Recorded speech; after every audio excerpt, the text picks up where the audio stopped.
Daemon slayer episode 2 अभी तक आपने देखा।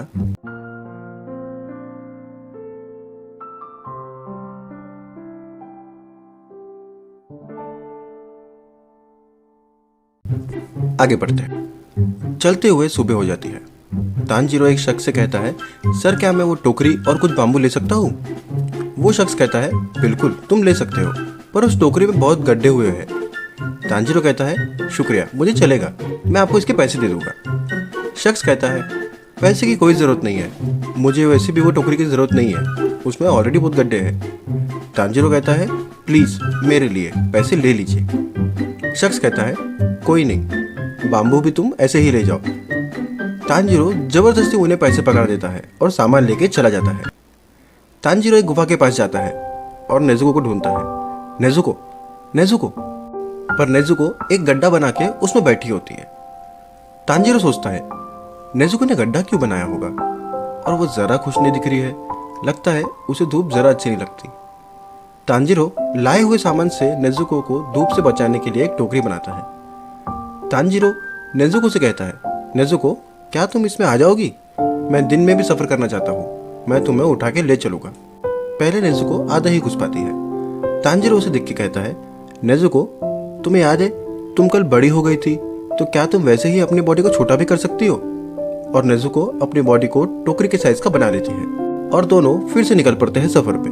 तानजीरो एक लेडी को माउंट सागिरी का रास्ता पूछता है। लेडी रास्ता बताती है और कहती है, तुम सच में छोटे रास्ते से माउंट सागिरी जाना चाहते हो, पर सूरज ढलने वाला है और तुम्हारे पास बहुत सारा सामान है, यह खतरनाक है। तानजीरो कहता है, मैं अपना ध्यान रखूंगा और रास्ता बताने के लिए शुक्रिया। लेडी कहती है, कुछ दिनों से उस रास्ते पे बहुत से लोग लापता हो रहे हैं, रास्ता भटक मत जाना, ठीक है? और तानजीरो आगे बढ़ता है। रात बहुत हो जाती है। तानजीरो और नेजुको एक मंदिर के पास पहुंचते हैं और देखते हैं कि वहां से रोशनी आ रही है। तानजीरो कहता है, लगता है कोई ना कोई हमें वहां जरूर मिलेगा, चलो देखते हैं। थोड़ा आगे बढ़ते ही तानजीरो को फिर से खून की स्मेल आती है। तानजीरो कहता है, ये रास्ता ठीक नहीं है, किसी को चोट लगी हो सकती है, और भागते हुए वो मंदिर में जाता है। दरवाजा खोलता है और पूछता है, क्या सब लोग ठीक है? तानजीरो देखता है कि एक डेमन सभी लोगों को मार के उनका खून पी रहा होता है। डेमन कहता है, तुम लोग यहाँ क्या कर रहे हो? ये मेरा इलाका है, जो भी मेरे इलाके में कदम रखेगा उसे कीमत चुकानी होगी। तानजीरो शॉक होकर देख रहा होता है और कहता है कि एक डेमन है, और नेजुको मरे हुए लोग और उनके खून को देख रही होती है। वो देख रही है कि कैसे वो डेमन इंसानों का खून पी के अपने हाथ चाहता है। डेमन कहता है, कुछ तो गड़बड़ लग रही है, क्या तुम दोनों इंसान हो? बत्ती बुझती है और डेमन तानजीरो पे हमला कर देता है। तानजीरो कुल्हाड़ी से गले पे हमला करता है और खुद को उससे दूर कर लेता है। डेमन के गले से खून निकल रहा होता है। डेमन कहता है, एक कुल्हाड़ी, बहुत खून, एक ऐसी छोटी सी खरोच तो अभी ठीक हो जाएगी, और उसका घाव भर जाता है। नेजुको अब भी मरे हुए लोगों को ही देख रही होती है और खून देख के उसके मुंह में पानी आ रहा होता है। डेमन फिर से तानजीरो पे हमला करता है और तानजीरो कहता है, ये बहुत तेज है और ताकतवर भी है। डेमन कहता है, एक बार तुम बच गए, अब पर यह दोबारा नहीं होगा, और अब मैं तुम्हारे गर्दन तोड़ दूंगा। तानजीरो डर से चिल्लाता है, जिसकी आवाज़ नेजुको के कानों में पहुंचती है। नेजुको भागते हुए आती है और एक ही लात में डेमन का सर धड़ से अलग कर देती है। तानजीरो देख के डर जाता है, डेमन के बॉडी को हटाता है और कहता है, नेजुको ने डेमन को मार दिया। पर फिर से डेमन का हाथ तानजीरो पे आता है और नेजुको उसकी बॉडी को लात मार के दूर कर देती है। तानजीरो कहता है, क्या वो बॉडी हिल रही थी, और वो भी बिना सर के? डेमन का सर बोलता है, तो वो लड़की एक डेमन है, इसलिए मुझे कुछ अलग एहसास हो रहा था, पर एक डेमन और एक इंसान साथ में क्या कर रहे हैं?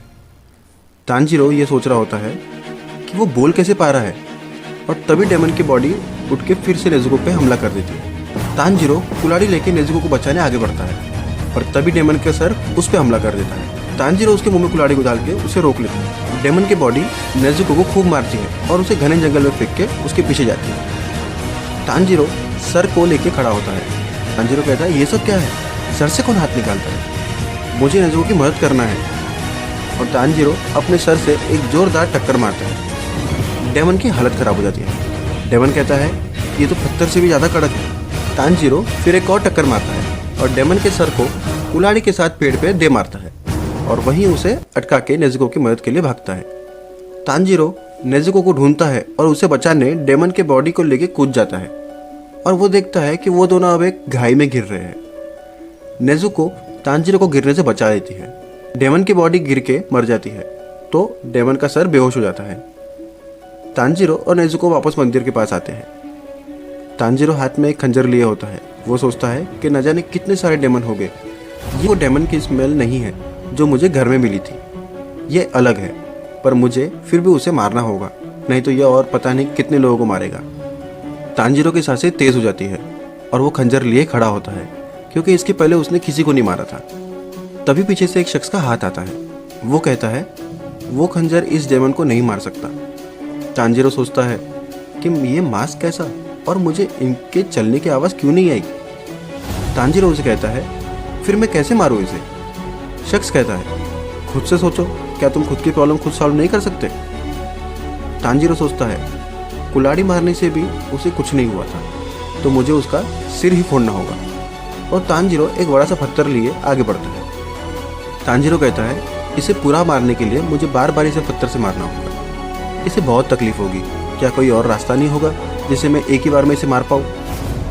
वो शख्स सोचता है ये लड़का नहीं कर पाएगा, ये बहुत ही दिल का अच्छा है और ये एक डेमन के सामने खड़ा है, पर अच्छाई की स्मेल अभी भी इससे आ रही है।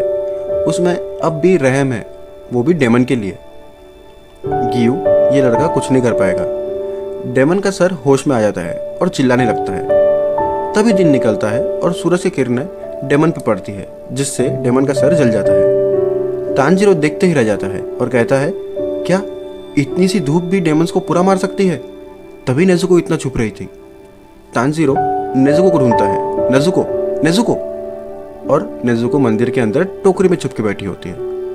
तांजीरो उस शख्स को ढूंढता है। वो शख्स रात में मरे लोगों को दफना के प्रार्थना कर रहा होता है और तांजीरो से कहता है मेरा नाम सकोंजी उरोकोडाकी है। अगर मैं सही हूँ तो तुम ही हो वो जिसे गियू तोमायोका ने मेरे और भेजा है। तांजीरो हाँ कहता है और अपने बारे में बताता है। साकोंजी कहता है तांजीरो तुम क्या करोगे अगर तुम्हारी बहन किसी इंसान को मार के खाती है। तांजीरो शांत खड़ा रहता है। साकोंजी तांजीरो को एक चाटा मारता है और कहता है तुम बहुत स्लो हो, तुम्हें जल्दी डिसीजन लेना सीखना होगा, तभी तुम उस डेमन को दिन निकलने के पहले नहीं मार पाए। मेरे पूछे हुए सवाल का जवाब देने तुम्हें इतना समय क्यों लगा? क्योंकि तुम्हारी इच्छा शक्ति बहुत कमजोर है। अगर तुम्हारी बहन किसी इंसान को खाती है तो तुम्हें दो काम करना होगा, पहले अपनी बहन को मार दो, फिर अपने पेट में चाकू मारे खुद मर जाओ। पर यह कभी ना हो, यह तुम्हें ध्यान रखना होगा। चाहे जो हो, तुम्हारी बहन कभी किसी बेगुनाह की जान नहीं लेना चाहिए। क्या तुम समझे मैंने क्या कहा? तांजीरो हाँ कहता है। साकोंजी कहता है ठीक है, फिर पहले मैं तुम्हारा टेस्ट लूँगा कि तुम डेमन स्लेयर बनने के लायक हो भी या नहीं। अपनी बहन को उठाओ और मेरे पीछे चलो। तांजीरो नेजुको को उठा के साकोंजी के पीछे भाग रहा है। तांजीरो कहता है ये बहुत तेज है और मैं इसे बुढ़ा समझ रहा था, और मुझे अब भी इसके पैरों की आवाज़ क्यों नहीं आ रही है। नेजुको, सफ़र थोड़ा उबड़ खाबड़ होगा, धीरज रखना, पर तुम हमेशा से ऐसे ही थी। फ्लैशबैक आता है। नेजुको अपना किमोनो सिल रही होती है। तांजीरो कहता है अब तुम्हें नया किमोनो लेके देना ही होगा। नेजुको कहती है नहीं नहीं, ये ठीक है, ये मेरा फेवरेट है और ये ज़रूरी भी नहीं है। इसके जगह हमारे भाई बहन खाना खा ले, वो ज़्यादा अच्छा रहेगा। प्रेजेंट में तांजीरो कहता है मैं कसम खाता हूँ मैं तुम्हें ठीक कर दूंगा और तुम्हें एक खूबसूरत सा किमोनो खरीद के दूंगा। मैं जो बाकियों के लिए नहीं कर पाया मैं वो सब तुम्हारे लिए करूँगा। भागते भागते शाम हो जाती है और दोनों साकोंजी के घर पहुँचते हैं। तांजीरो बहुत थक जाता है। तांजीरो कहता है तो क्या अब मैं टेस्ट में पास हो गया हूँ? साकोंजी कहता है टेस्ट तो अभी हम शुरू करेंगे, अब हम एक पहाड़ चढ़ेंगे। तांजीरो डर जाता है। तांजीरो नेजुको को साकोंजी के घर में सुला देता है। साकोंजी कहता है मैं तुम्हारे बहन का ख्याल रखूंगा। दोनों एक पहाड़ चढ़ते हैं। तांजीरो बहुत थका हुआ होता है, उसके पैर कांप रहे होते हैं। साकोंजी कहता है अब वापस घर आने का रास्ता तुम्हें खुद ढूंढना होगा और इस बार मैं सूरज निकलने का इंतजार नहीं करूंगा, और वो गायब हो जाता है। तांजीरो कहता है यहाँ बहुत फॉग है, इसलिए उन्हें लगता है कि मैं खो जाऊंगा, पर मेरे सूंघने की शक्ति से मेरे लिए आसान होगा। और तांजीरो भागता है। भागते हुए उसका पैर एक रस्सी में अटक जाता है, जिसे दो पत्थर उड़ के आके उसे लगते हैं। फिर वो गड्ढे में गिर जाता है। तब वो समझता है कि पूरे जंगल में जाल बिछाए हुए हैं, इसलिए ये एक टेस्ट है। ऊपर आते ही वो एक और रस्सी पे हाथ रख देता है, जिससे एक लकड़ी का लट्ठा उसके आंख पे आता है। तांजीरो सोचता है अगर मैं ऐसे ही जाल में फंसते रहूंगा तो मैं दिन निकलने के पहले पहुंच नहीं पाऊंगा, ट्रैप्स के अलावा इस पहाड़ पे बहुत ही पतली हवा है, तभी मुझे अजीब लग रहा है। तांजीरो आगे बढ़ता है, अपने सांसों पे कंट्रोल पाता है और सारे ट्रैप्स को सूंघने की कोशिश करता है। तांजीरो सब सूंघता है और फिर से भागता है, पर अब वो ट्रैप से बच पा रहा है। एक के बाद एक वो सारे ट्रैप से बचता है। तांजीरो कहता है, यस, ये सारे ट्रैप्स एक इंसान ने लगाए हुए हैं, इसलिए मैं उन्हें सूंघ सकता हूँ। और तभी एक बम्बू ट्रैप आके उसे लगता है और उसे गिरा देता है, क्योंकि उसे बचने में उतना एक्सपीरियंस नहीं होता ना। फिर भी तांजीरो नेजुको के लिए आगे बढ़ता रहता है। साकोंजी नेजुको को ख्याल रखता है और आसमान की ओर देखता है, और तभी तांजीरो दिल निकलने के पहले वहाँ पहुँच जाता है।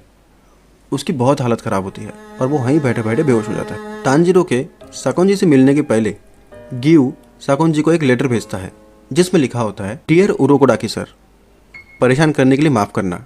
मैं एक लड़के को आपके सलाह के लिए आपके पास भेज रहा हूँ। वो डेमन स्लेयर बनना चाहता है। वो बिना डर के मुझे निहत्था वार करने की भी हिम्मत रखता है।